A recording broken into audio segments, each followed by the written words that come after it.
Hi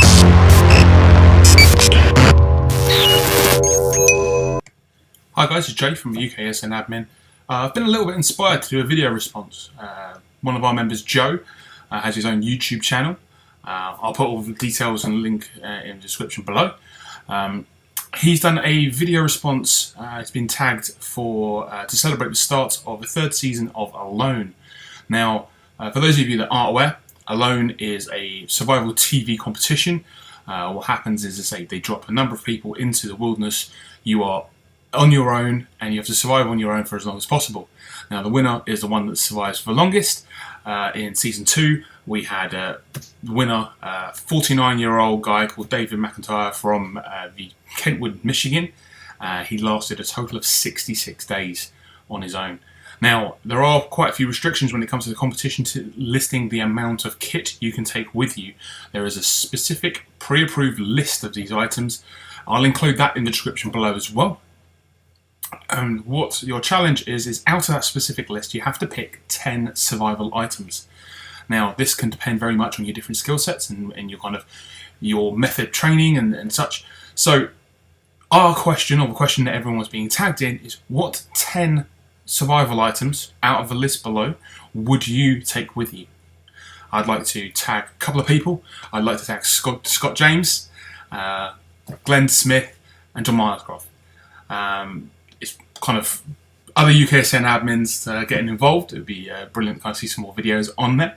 So what I'm going to do is I'm going to talk you through what I would take with me. Normally I own all of these items as well. So these are kind of pre-approved specific items from the list that I would take with me. I don't have anything to show you, but I'll go through the list here. Okay, so the first item I would take would be a 4 meter by 4 meter tarp. Now some of you at the Southern Camp have seen me. That is a large tarp. It's, as I say, brilliant for keeping dry. Can make a bivy out of it, as well as have half of it as a ground sheet, have the rest over top. So there are kind of lots of different options for me there, and I like to have as many versatile options as possible. My second item would be 20 meters of parachord, essentially to try and help set up any bivies or anything like that. Paracord is such an adaptive kind of item. You can use it 6 million different ways, and I think it'll be a really good kind of tool to take with me.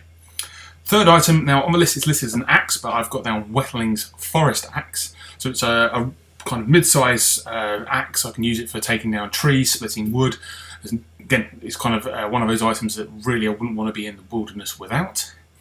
Now the next item is a sleeping bag. Now I've got a Corinthia Survival 1 sleeping bag. It's not a cheap item. It's about £250, but it's well worth it. I find it's the best sleeping bag I've ever had. Keeps you amazingly warm. It's just one of those kind of items that I would like to have with me to make sure I'm keeping as warm as possible. Next item, I kind of move into cooking and kind of water preparedness and stuff like that. So I would have a zebra billy can. Now that would be ability to boil water, to cook food, if I was able to kind of find anything. Looking at next item would be a stainless steel 1 litre water bottle.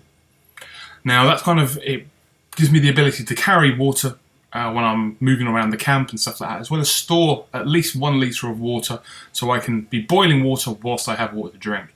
So essentially the billy can would be used for cooking, and the steel can be used for transporting water.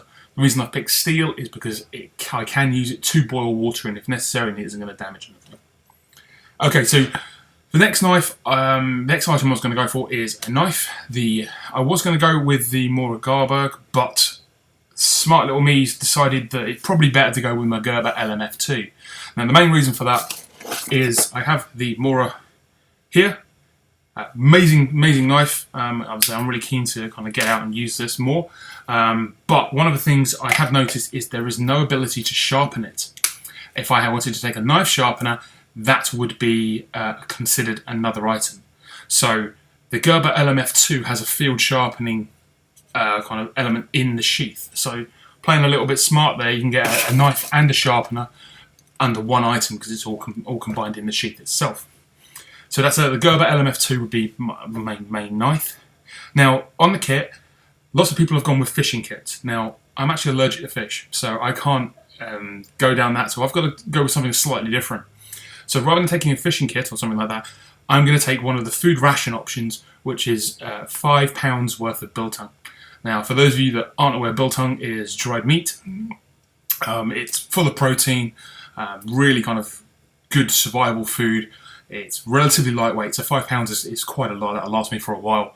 I say if I can ration that out, I'll be able to supplement my food with some of that, making sure I've got a constant source of protein until I'm able to kind of set up some snares or traps or such, and try and kind of trap for myself. Okay, so the other last two items I would take with me, one would be a ferro rod, so something like a primus.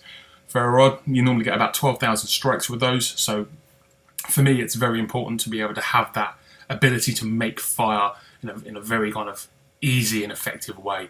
So that definitely gets on the list. The last item now, it was a bit of a toss-up between whether I go for £3.5 worth of trapping wire or I go for a bow and arrow with 6 arrows. I've gone with the trapping wire basically because I couldn't hit the broadside of a barn door with an arrow. I've played around with bows and arrows. I don't have much experience myself, but it would seem a bit silly me taking a bow and arrow into a survival situation if I don't have any experience with it. I could take it with me and kind of be able to teach myself while I was there, but I don't really, with your survival at risk and kind of a prize fund like the show does, I don't want to be in a situation where I'm not kind of relying on my own skills. Relying on learning something new is a bit of a risk. So I would go with the £3.5 worth of trapping wire. So I'll be able to set up multiple kind of traps and snares. So I'll be able to look at trying to trap and kind of score some food that way. Okay, so as I've said, I'm going to tag my UKSN admins. You guys have got to do it. Any of the moderators want to jump in as well, feel free to get that. You can just record the video and you can obviously just post it straight onto the Facebook group.